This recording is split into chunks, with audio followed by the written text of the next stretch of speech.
Hello everyone, welcome to electrical dose. दोस्तों बहुत स्वागत है आप सभी का हमारे यूट्यूब चैनल पे। गाइस, आज की जो वीडियो का टॉपिक होने वाला है वो आईओसीएल से रिलेटेड होने वाला है। दोस्तों, आप सभी लोग जानते हैं कि आईओसीएल में जूनियर इंजीनियर की बहुत अच्छी रिक्रूटमेंट आई हुई थी और 24 तारीख को इसका एग्जाम हुआ था। दोस्तों, मैं 24 तारीख को ये वीडियो रिकॉर्ड कर रहा हूँ, लेकिन आपको ये वीडियो 25 तारीख को मॉर्निंग में मिलेगी। इसका रीज़न ये है कि आज के दिन 4 एग्जाम हुए थे, तो बहुत सारे कैंडिडेट्स बिजी हैं उन एग्ज़ाम्स की वजह से। इसी वजह से मैं ये वीडियो आपको 25 में पब्लिश करके दूंगा।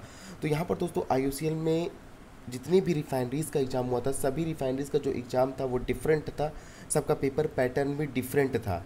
इस वीडियो को बनाने में दोस्तों बहुत मेहनत लगी हुई और बहुत सारे कैंडिडेट्स ने हेल्प की। शारिब अंसारी, प्रदीप जी, रजनीश जी, प्रसेनजीत कुमार सिंह, सभी लोग को बहुत बहुत धन्यवाद। इनकी वैल्यूज़ मैं थैंक यू बोल के कम नहीं करना चाहता हूँ। बहुत बहुत धन्यवाद आप सभी लोगों को, आप लोगों ने बहुत ज़्यादा हेल्प की इस वीडियो को बनाने के लिए। यहाँ पर दोस्तों अभी मैं इस वीडियो में डिस्कस करने वाला हूँ मथुरा रिफाइनरी और पारादीप रिफाइनरी की पेपर पैटर्न का, पेपर का क्वेश्चन लेवल कैसा था, क्या क्या क्वेश्चन आए हुए थे। और बाकी जो भी रिफाइनरीज है दोस्तों, अगर आपने उन रिफाइनरीज में एग्जाम दिए हुए तो आप हमें क्वेश्चन शेयर कर सकते हैं electricaldo01@gmail.com पे, और इंस्टाग्राम पे हमें फॉलो भी कर सकते हैं, वहाँ पे भी मैसेज कर सकते हैं। दोस्तों ये वीडियो आने वाले जितने भी 2-3 साल 4 सालों में एग्जाम होंगे रिफाइनरीज के, उनके लिए प्रीवियस ईयर का काम करेगी। एक चीज़ मैं आपको बता दूँ दोस्तों कि चाहे वो अप्रेंटिस का पेपर दे रहे हो आप, चाहे वो आईओसीएल के रिफाइनरी, मार्केटिंग या फिर पाइपलाइन डिवीजन, सभी के लिए ये सारे क्वेश्चंस इंपॉर्टेंट है, क्योंकि इसी पेपर पैटर्न में आईओसीएल के सारे पेपर आते हैं। तो अगर आपका कोई फ्रेंड आईओसीएल की तैयारी कर रहा है, चाहे वो अप्रेंटिस की तैयारी कर रहा हो, चाहे वो आने वाले टाइम में तैयारी करेगा, आप ये वीडियो उनसे शेयर कर सकते हैं ताकि वो अपना क्वेश्चन का लेवल देख सकते हैं, क्योंकि आईओसीएल प्रीवियस ईयर पेपर नहीं प्रोवाइड करता है। तो यहाँ पर दोस्तों पहले हम बात कर लेते हैं मथुरा रिफाइनरी की। मथुरा रिफाइनरी का जो पेपर पैटर्न था वो 80+40 का था। ठीक है, 80+40 का था। 80 टेक्निकल थे और 40 नॉन टेक्निकल थे। अब नॉन टेक्निकल में क्या क्या पोर्शन आया था वो जानना बहुत ही ज़रूरी है। जो नॉन टेक्निकल 40 का था दोस्तों, उस पर 10 रीजनिंग थी, 14-15 मैथ थी और 12-14 जीके भी थी। इंग्लिश का कोई भी नामो निशान आईओसीएल में, मथुरा रिफाइनरीज में नहीं था। तो अगर हम दोस्तों बात कर लेते हैं टेक्निकल की, तो टेक्निकल का क्वेश्चन ईजी टू मॉडरेट था, बहुत ज़्यादा हार्ड लेवल के क्वेश्चन टेक्निकल पोर्शन नहीं था। पहला क्वेश्चन दोस्तों NS = 120 F/P पे था। मान लो आपको पोल निकालना हो तो पोल निकाल सकते हो, फ्रीक्वेंसी निकालना हो तो फ्रीक्वेंसी निकाल सकते हैं। सेकंड क्वेश्चन था इसमें ट्रिगर में क्या होता है, मल्टी वाइब्रेटर होता है कि बाइस्टेबल होता है। रिटार्टेशन टेस्ट से क्या फाइंड करते हैं, तो स्ट्रे लॉस फाइंड करते हैं। सीटी से रिलेटेड एक न्यूमेरिकल था, सीटी का शेप क्या होता है, गोलाकार, चपटाकार, कुंडलीकार क्या होता है। सबसे सेवियर फॉल्ट कौन होता है, सबसे सेवियर फॉल्ट कौन, यहाँ पे थोड़ा सा मैंने स्पेलिंग गलत लिख दी है। सबसे सेवियर, सबसे खतरनाक फॉल्ट कौन सा, तो अकॉर्डिंग टू ऑप्शन, वैसे तो अगर इन जनरल देखा जाए तो LLG फॉल्ट सबसे सेवियर फॉल्ट होता है। इसके बाद LL फॉल्ट सबसे सेवियर फॉल्ट। लेकिन अगर आप ऑप्शन के अकॉर्डिंग आपको चूज़ करना होता है कि अगर आपके ऑप्शन में ये सब नहीं है तो डबल एल भी मार सकते हैं, मतलब अकॉर्डिंग टू ऑप्शन इसे आप चूज़ करना होगा। अर्थ से रिलेटेड क्वेश्चन था। फॉर्म फैक्टर, साइन वेव का कितना फॉर्म फैक्टर होता है, 1.11। ठीक है, ट्रांजिस्टर की बेस की डोपिंग कम क्यों होती है, ऑप्शन के अकॉर्डिंग आपको चूज़ करना। तो गॉस रिलेटेड से दोस्तों क्वेश्चन था। जैसा कि मैं हर वीडियो में बताता रहता हूँ दोस्तों कि ऐसे से क्वेश्चन आपको आते देखने को मिलेंगे। और गॉस रिलेटेड से क्वेश्चन जैसे इसका सिर्फ डिफिनीशन ही पूछा होगा। स्टैटिक चार्ज से कौन सी फील्ड उत्पन्न होती है, 1/2 LI² से क्वेश्चन था। जो इंडक्टर में स्टोर्ड एनर्जी का फार्मूला होता है 1/2 LI², इससे रिलेटेड एक क्वेश्चन था। किस लैंप में स्टार्टर नहीं होता है ये बताता है। डिप्रिसिएशन फैक्टर से रिलेटेड एक क्वेश्चन था। हृदय पंप में जो आर्टिफिशियल पंप लगी रहती है हार्ट में आपके, उसमें कौन सी मोटर का यूज होता है। ट्रांसफार्मर का वर्किंग प्रिंसिपल क्या है, म्यूचुअल इंडक्शन। फ्लेमिंग के लेफ्ट हैंड रूल से क्वेश्चन था और फ्लेमिंग के राइट हैंड से भी रिलेटेड क्वेश्चन था। बेसिकली इसमें क्वेश्चन क्या आता है कि जो आपका फ्लेमिंग के लेफ्ट हैंड रूल में थ्री फिंगर्स इन्वॉल्व होती है, वो किस किस चीज़ को रिप्रेजेंट करती है। तो अकॉर्डिंग टू आप क्वेश्चन इसे चूज कर सकते हैं बहुत ईजिली।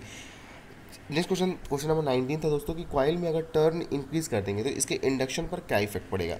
नेक्स्ट क्वेश्चन था 1 वेबर = 10⁸ लाइन्स होता है। ठीक है, इसमें क्वेश्चन जो 21 क्वेश्चन था उसमें इलेक्ट्रिक फ्लक्स या इलेक्ट्रिक मैग्नेटिक दोनों में से किसी एक की यूनिट पूछी थी। पावर फाइंड करने का एक न्यूमेरिकल था 22 क्वेश्चन नंबर। इसके बाद नेक्स्ट क्वेश्चन दोस्तों, स्विच किस वायर में लगाते हैं, तो फेज की न्यूट्रल, तो फेज वायर में लगाते हैं। अब चलिए नॉन टेक की बात कर लेते हैं। नॉन टेक में दोस्तों देखिए रीजनिंग का जो पेपर पैटर्न था वो इजी था। रीजनिंग में दोस्तों जो क्वेश्चन ने शेयर मुझसे किया कैंडिडेट ने, ब्लड रिलेशन से 2 क्वेश्चन थे, कोडिंग डिकोडिंग से 3-4 क्वेश्चन थे और सीरीज से भी 1-2 क्वेश्चन थे। तो रीजनिंग का लेवल दोस्तों ईजी था, आप इसे ईजी सॉल्व कर सकते। और दोस्तों मैथ की अगर हम बात करें तो मैथ का भी लेवल बहुत ही ईजी था। मैथ में दोस्तों आपको वर्ग टाइम के 2 क्वेश्चन थे और पूर्ण वर्ग संख्या टाइप की, मतलब क्वेश्चन पूछा था कि क्या जोड़ दे कि ये संख्या पूर्ण वर्ग संख्या बन जाए। चाल समय से रिलेटेड एक क्वेश्चन था, एवरेज से रिलेटेड 2 क्वेश्चन था और सिंप्लीफिकेशन से भी रिलेटेड क्वेश्चंस थे 2-3। तो दोस्तों यहाँ पर ये बात हुई। बाकी दोस्तों मैंने जितने कल पेपर हुए थे 24 तारीख को यूपी आरएनएल का पेपर हुआ था उसका भी एनालिसिस कराया, आईजीसीआर का पेपर हुआ था उसका भी एनालिसिस कराया। अगर आपने अभी तक वो वीडियो नहीं देखी तो आप देख सकते हैं। अगर आप पेपर नहीं भी दिए हैं दोस्तों तो भी वो वीडियो वॉच कर सकते हैं, ताकि आप ये जान सकें कि पेपर का पैटर्न कैसा था या क्वेश्चंस के लेवल कैसे थे। जीके की बात कर लेते हैं दोस्तों। हम अभी मथुरा रिफाइनरी की बात कर रहे हैं। फुल फॉर्म से रिलेटेड 2 क्वेश्चन था। एक खिलाड़ी का नाम देकर पूछा था कि खिलाड़ी किस खेल से रिलेटेड है। अमेरिका की पहली ऐश्वर्य कौन है जिन्हें नोबेल पुरस्कार मिला था। फर्स्ट स्मार्ट टावर कहाँ बना हुआ था, दिल्ली में। बुक से रिलेटेड एक क्वेश्चन था, बुक से रिलेटेड एक क्वेश्चन था। एग्जैक्ट क्वेश्चन कैंडिडेट द्वारा शेयर नहीं किया गया, ठीक है। चलिए अब बात कर लेते हैं हम पारादीप रिफाइनरी की। गाइस जो पारादीप रिफाइनरी का पेपर पैटर्न था उसमें टोटल 100 क्वेश्चन आए हुए थे। टोटल 100 क्वेश्चन और लगभग सारे क्वेश्चन टेक्निकल थे। बस अलग क्या था, दो क्वेश्चन मैथमेटिक्स के थे, बाकी 98 क्वेश्चन दोस्तों आपके टेक्निकल थे। 98 क्वेश्चन टेक्निकल थे, ठीक है। कोई भी नेगेटिव मार्किंग नहीं थी, आपको 2 घंटे का समय मिलने वाला था। और जो 40% क्वेश्चन थे दोस्तों वो आपके गैस टरबाइन से ही रिलेटेड। 40 क्वेश्चन जो गैस टरबाइन मतलब टरबाइन पावर प्लांट से रिलेटेड ज़्यादा क्वेश्चन थे, तो इलेक्ट्रिकल के स्टूडेंट को थोड़ा सा प्रॉब्लम की बात है, ठीक है। चलिए अब बात करते हैं क्वेश्चंस की। थोड़ा सा क्वेश्चन मैं आपसे डिस्कस करता हूँ। Cause of cogging in 3 phase induction motor. Induction motor cogging का क्या कार्य है। एक क्वेश्चन आया हुआ था जेड पर यूनिट न्यू, मतलब इस फॉर्मूले पर Z per unit new equal Z per unit old MVA new upon MVA old kV old upon kV new का होल स्क्वायर। इससे रिलेटेड न्यूमेरिकल था, जिसमें आपको इस सारी चीज़ों की वैल्यू अलग अलग से दी हुई होगी। बस आपको वैल्यू पुट करके जेड पर यूनिट का न्यू वाले का फाइंड करना था। Condition of parallel operation of alternator. 3-4 प्रकार के ऑप्शन दिए होंगे इसमें से, जैसे फेस सीक्वेंस क्या है, फ्रीक्वेंसी सेम होनी चाहिए, फेस सीक्वेंस सेम होना चाहिए, तो ऑल ऑफ द वे इसका सही आंसर होगा। Expression for slip eight which maximum torque acquire. तो मैक्सिमम टार्क जो अक्योर होता है दोस्तों वो R2 is equal to SX2। इस पर मैक्सिमम टार्क हमारा अक्योर होता है। अब जो भी क्वेश्चन रहा उसके अकॉर्डिंग आप सॉल्व कर सकते हैं, ये इजी क्वेश्चन था। Rating of transformer. Rating transformer की किसे मेजर करते हैं, केवी एमवीए में ट्रांसफार्मर की रेटिंग मेजर करते हैं। एक क्वेश्चन था दोस्तों इसमें आपको कोर और कॉपर लॉस गिवन था, तो देन आपको टोटल लॉस फाइंड करना था मैक्सिमम एफिशिएंसी पे।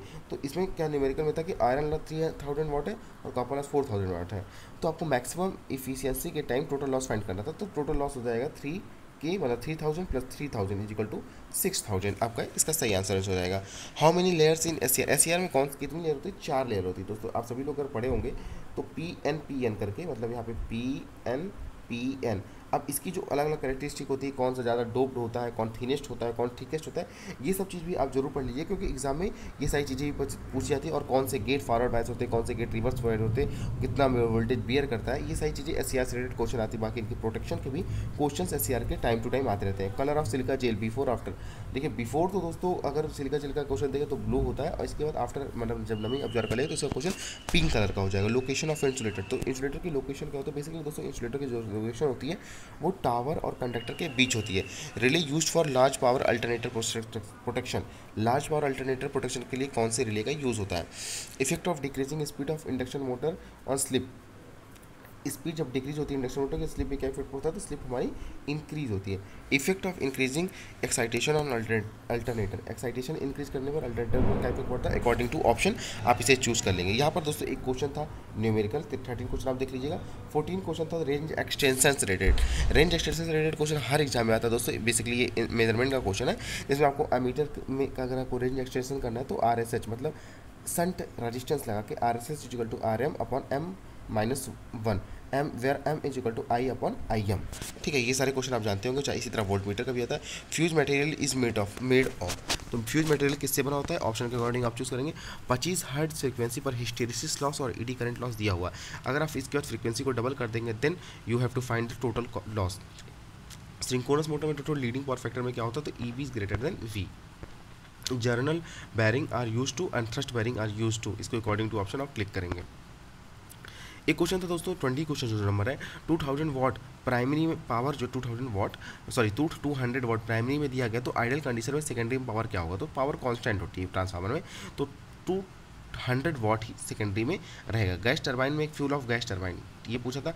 नॉर्टन करंट क्या होती है, तो शॉर्ट सर्किट करंट ही नॉर्टन करंट होती है। इसी तरह का क्वेश्चन आ जाए थेवेनिन वोल्टेज क्या होता है, तो ओपन सर्किट वोल्टेज ही थेवेनिन वोल्टेज होती है। इंडिया में AC की फ्रीक्वेंसी क्या होती है दोस्तों, इंडिया में AC की जो फ्रीक्वेंसी वो 50 हर्ट्ज होती है। Use of IDMT inverse definite minimum time relay का यूज़ पूछा है। एक्साइटेशन फेलियर में कौन सा रिले यूज होता है, तो एक्साइटेशन फेलियर में दोस्तों ऑफसेट रिले का यूज़ होता है। ट्रांसफार्मर शॉर्ट सर्किट में किस तरफ को शॉर्ट सर्किट किया जाता है, तो लो वोल्टेज साइड को शॉर्ट सर्किट किया जाता है। Power factor of no load induction motor, तो 0.2 lag power factor of low load induction motor. Induce EMF in parallel condition, parallel condition, मतलब दोस्तों यहाँ पे induce EMF parallel magnetic field में आपका कंडक्टर जो है पैरेलल रखा हुआ है, तो उस टाइम इंड्यूस ईएमएफ क्या होता है, जब एंगल जीरो बनता है तो हमारा इंड्यूस ईएमएफ भी जीरो होता है। F is equal to IBL sin theta से आप इसे सॉल्व कर लेंगे। 3 फेज सिमेट्रिकल फॉर्म में फेज सीक्वेंस क्या होता है, तो पॉजिटिव फेज सीक्वेंस होता है। How to reduce corona, 3-4 option दिए रहेंगे, आपको बताना रहेगा कि कौन से ऐसे ऑप्शन का यूज़ करके हम कोरोना को रिड्यूस कर सकते हैं। इंडक्टर एनर्जी को स्टोर करता है, इस रिलेटेड क्वेश्चन था। देखिए अब जो दो क्वेश्चन दोस्तों मैथ के थे, उसमें एक क्वेश्चन था एवरेज स्पीड से रिलेटेड और दूसरा क्वेश्चन था रेक्टेंगल का एरिया फाइंड क्या होता है। दिया क्या होता है कि एक रेडियस 21 सेंटीमीटर या मीटर का जो भी सर्कल काट कर उसे रेक्टेंगल बनाते हैं, और उसके जो रेक्टेंगल होता है उसका जो रेशियो होता है साइड्स का वो 5:6 होता है। तो मुझे टोटल एग्जैक्ट क्वेश्चन नहीं आता दोस्तों, इसी टाइप का क्वेश्चन था जिसमें आपको रेक्टेंगल का एरिया फाइंड करना था, और एवरेज स्पीड से क्रेडिट था कि वहाँ से जाने में इतनी स्पीड से आता है और आने में इतनी स्पीड से आता है, तो एवरेज स्पीड फाइंड करनी थी आपको। तो यही सारे क्वेश्चन थे दोस्तों, आने वाले सभी IUCL के पेपर्स में ये प्रीवियस ईयर की तरह वर्क करेंगे। तो आप जो भी कैंडिडेट्स यहाँ पे आपके साथ जुड़े हुए हैं और एग्जाम देना चाहते हैं अप्रेंटिसशिप का, चाहे IUCL के पाइपलाइन डिवीजन के अप्रेंटिस हो, चाहे वो अभी जो रिसेंटली आई हुई है, अभी कल या परसों मैंने एक वीडियो बनाई थी जिसमें आपको बताया था रिफाइनरी डिवीजन के अप्रेंटिस के बारे में, ये सारे क्वेश्चन सभी के लिए बहुत ही ज़्यादा इंपॉर्टेंट है। तो होपफुली दोस्तों आप सभी लोगों के लिए ये वीडियो पसंद आई होगी। वीडियो को पसंद आने पर इसे अपने दोस्तों के साथ शेयर करें। चैनल पे नए हैं तो चैनल को सब्सक्राइब कर लीजिएगा, बेल आइकन को प्रेस कर लीजिएगा ताकि आने वाले वीडियोस की नोटिफिकेशन आपको सबसे पहले प्राप्त हो। चलिए दोस्तों आज की वीडियो में बस इतना ही। Thanks for watching this video, see you next time.